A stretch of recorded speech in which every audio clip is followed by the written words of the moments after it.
نو ګوري راځي یوازې منفي ته اړخو ته باید متوجه نشو، باید مثبت اړخونه راواخو او مثبتو اړخونو باندې باید کار وکړو، یو له بل سره همکاري وکړو، یو له بل سره تعامل وکړو.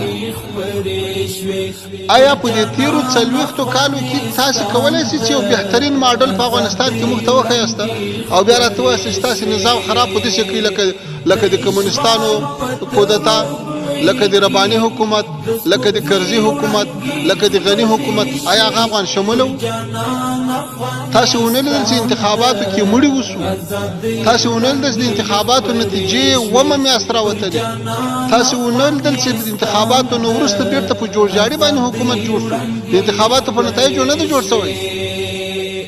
تاسو ونلیدل چې په تیرو 20 کلو کې د افغانستان ټول تاسیسات تخریب شو، د افغانستان ټول شتمنۍ تخریب شوې، نن د ما سرمایه هم کنګل شوې ده، په ما بندیزونه هم لګول شوي دي او له ما نه کار هم غواړي.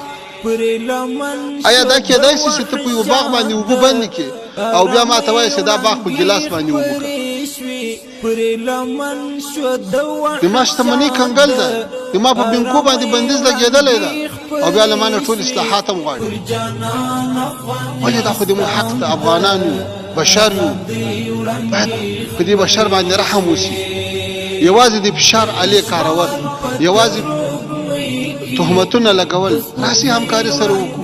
ټولې دنیا ته مخ یې خلاصه کړې ده، ټولې دنیا ته د مثبت تعامل پیشنهاد کړی ده، تاسې تعامل سره وکړو. بس د افغانان هم بشر ده، ډېر وځورېدل، ډېر شهیدان شو، ډېر بندیان شو، بندیخانې پرې ډکې شوې او له هېواده مهاجر شو، در بدره شو. نن یو فرصت راغلی ده